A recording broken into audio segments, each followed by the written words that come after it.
Hello mga mom and sir! Welcome po kayo sa aking channel, ang Mom's Rush Channel. For today's video mga ka-business, gusto ko rin magbigay ng aking reaksyon sa loobin sa ginawang video ni Jonathan patungkol dito sa isa sa mga kasamahan namin reactor, si Inday Okray, no? So, pero bago yan, syempre, gusto ko po muna humingi ng inyong suporta, ng konting pabor, na kung di pa po kayo nakaka-subscribe sa aking channel, pakisubscribe po. And syempre, sa ka-business official na malapit na pong magkalahating milyon, sana tuloy-tuloy lang po ang pag-nood, pag-share, pag-suporta po kay KBO, ka-business official po. Papa Dins TV, ka-business family, ang lahat po ng kagwang. At syempre po ang mga kasamahan ko reactors dito kay Kabis. So, balik na po tayo dito sa aking topic, no? Kasi nga napanood ko yung yun nga, yung vlog na yan ni Jonathan at talagang nalungkot ako. Parang parang nandidikit ako, parang ayoko mapakinggan, ayoko mapanood, sana. Pero, syempre, kinakailangan natin panoorin kasi nga, kumbaga, kasamahan natin yung ginagawa ng hindi maganda o sinasabihan ng ganyan ni Jonathan. Na nung napanood ko yung reaction ni Anime at saka nung live kagabi ni Inday Okray, may mga nagtatanggol pa, no? May nagtatanggol pa kay Jonathan. And sinasabi na si Inday Okray daw ang naunang ng ape, sumasagot lang daw si Jonathan. Which is wrong. Mali po, no? Kasi kung ang sinasabi niyo po ay yung pagla-live ni Inday Okray, na kung saan, yung nabanggit nga po yung private part, no? Private part ni Jonathan.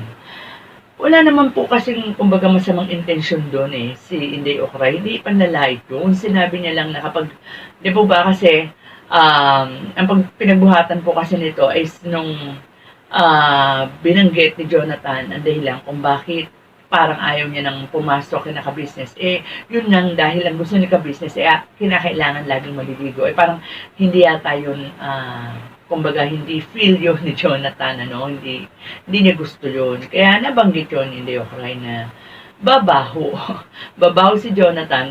Kasi alam mo naman kasi si Inday Okray, pag nagsalita yan, yung parang prangka na pabiro, no? Alam mo naman pag seryoso o hindi, na hindi dapat. Pero itong sagot ni Jonathan, ang grabe nito. At kapag ito ay inilapit mo talaga, no? Ito talaga isinampa mo bilang cyber bullying or sabihin na natin sa mga cybercrime na, 'di ba? Talagang ang linaw na kaso nito. And ang gusto kong ang gusto kong parang bigyan ng diin dito, yung sinabi ni Inday Okray na talagang uuwi siya para talagang tutukan tong kasong to. At totoo yun, kayang-kayang gawin yan ni Inday Okray, no? Any moment na gusto niyang umuwi, makaka-uwi siya. And, kasi isa pa, hindi lang Jonathan, hindi lang si Inday Okray ang parang inano mo rito, no? Sinama mo pati yung asawa niya, Pati asawa niya parang nilait mo, minenos mo, minaliit mo.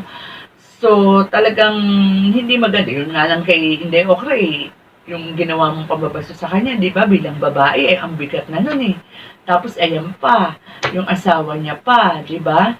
So, mabigat talaga yan. So, ang tulad nga sinabi ko kanina, ang gusto kong tutukan dito, yung yung gusto ni Inday Okray, kasi naniniwala siya na hindi ito magagawa ni Jonathan mag-isa. Merong nasa likod nito, no? Kung ayaw man ninyong gamitin yung salitang sulsol, merong parang nagbigay ng idea kay Jonathan para gawin yan. Kasi nga, tama si Anime Reactor kasi dati nang itatapik ni Inday Okray si Jonathan. And maayos naman yung tanggap ni Jonathan, naging crush niya pa nga si Inday Okray. Pero ito ba't biglang-bigla? Ayokong isipin na kaya gusto niyong magpaingay. Gusto niyong magpaingay dahil bakit hanggang ngayon ba hindi pa monetize ba si Jonathan? Bakit kulang pa ba sa watch hour?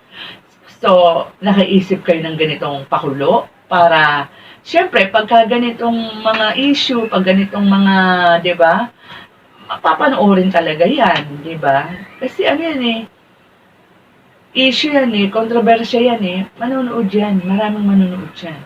Kaya lang hindi nyo naisip na madami nang manonood sa inyo, pero meron naman kayong binastos, meron kayong naapakan na pagkababae. Naku po, pag yan ay inilapit kay Tulfo, naku po, sinasabi na, wag niyong sabihin ha, wag niyong sabihin na hindi makakasuhan si Jonathan kasi may, nakakabasa ako ng ganyan. Kasi si Jonathan hindi husto ang isip. Yun na nga eh. Kaya mas lalong malaki ang laban dyan ni Inday Okra. Hindi nga was husto isip niya. Ibig sabihin, merong nasa likod niyan kay Jonathan. Tapos 'di ba? Kanina biglang-bigla, no? Napanood natin biglang bawi si Jonathan.